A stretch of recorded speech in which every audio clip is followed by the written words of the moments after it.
Hello all, welcome to First Flip Video 2017. We're starting topic 5, which is really a continuation of topic 4. So topic 4 and 5 are the bulk of Unit B. And topic 4 is adding and subtracting rational numbers. Topic 5 is multiplying and dividing them. Alright, so you already know how to add and subtract. Now we're looking at how to multiply and divide. And we really explored this already and you really know most of topic 5 already. We're just going to dive a little bit deeper. So 5.1 is multiplying integers. Topic 5 repeats the same pattern that topic 4 did, where it was add integers, then add rational numbers, subtract integers, subtract rational numbers. Topic 5 does the same thing with multiplying and dividing, so we'll do multiplying integers, then multiplying rational numbers.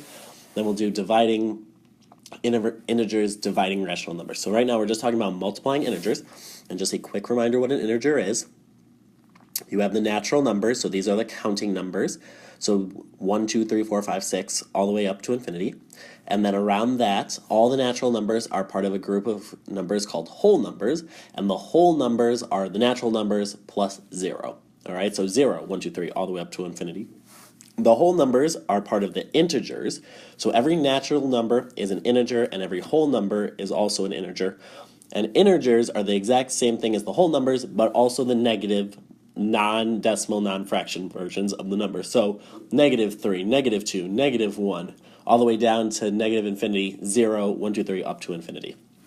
And then outside of integers are all the rational numbers. These are can be written in the form a over b or negative a over b. So basically positive and negative fractions plus the integers. Once again, all we're talking about today is multiplying integers, so just what's in that box. So anything else we'll do in 5.2.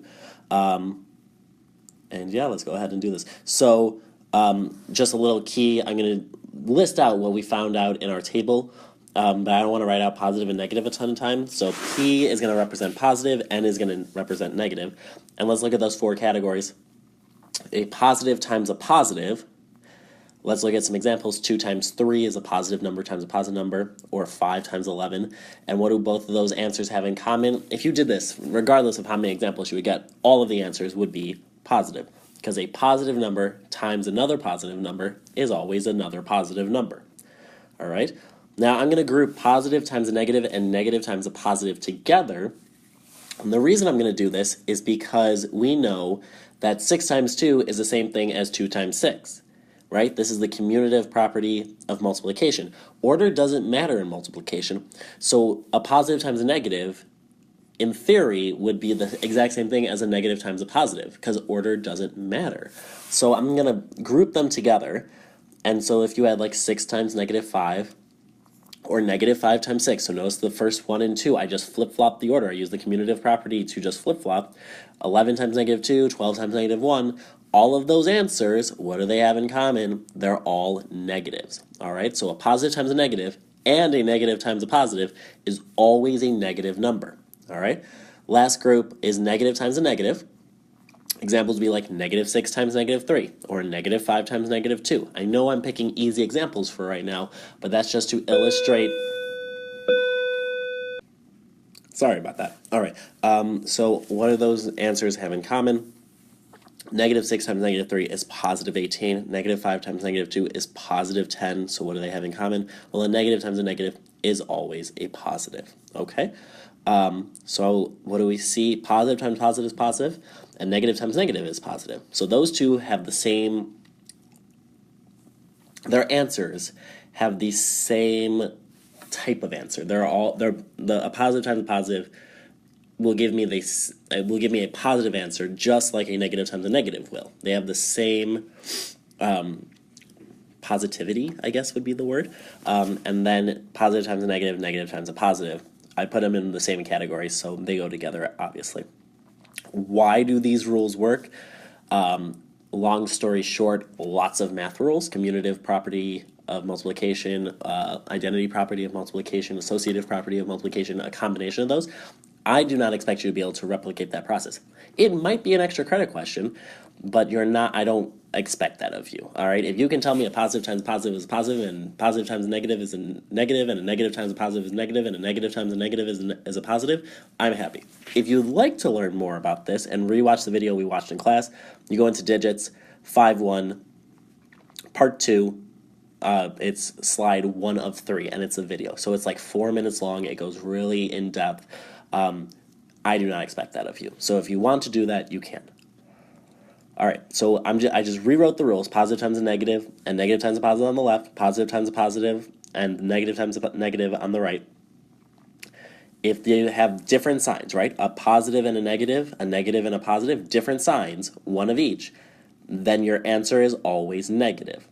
Now on the right-hand side, both of these answers are positive, and you'll notice that both of the signs of the numbers being multiplied, this right here, this right here, this right here, this right here, these both are the same sign. These both are the same sign.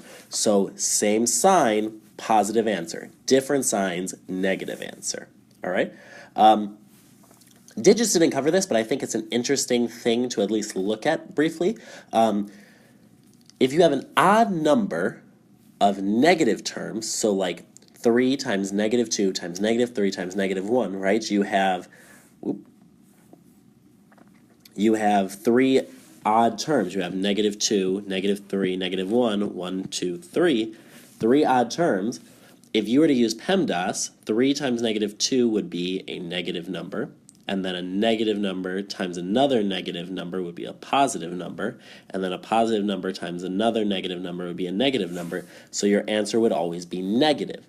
So I only use 3 odd terms, but if you have any number of negative terms, I only use 3 negative terms.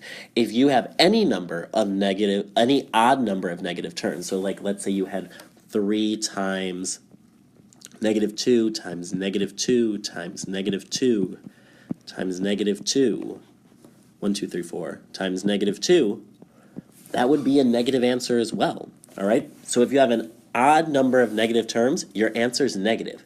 If you have an even number of negative terms, so like 3 times negative 2 times negative 3, you have the negative 2 and the negative 3, an even number of negative terms, because 2 is even, and you have 2 negative terms, then your answer is positive. So you can think about this like the negatives kind of cancel each other out, because a negative times a negative is positive, and then you would have a positive times another positive, okay?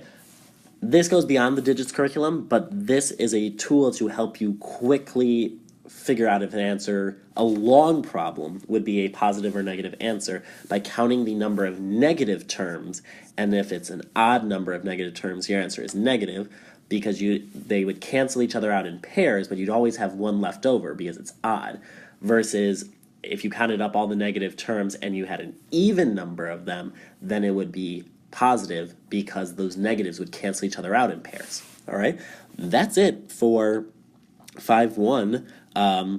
Tomorrow we'll cover multiplying rational numbers, so exact same thing here, but now with fractions and decimals. Okay, let me know if you have any questions.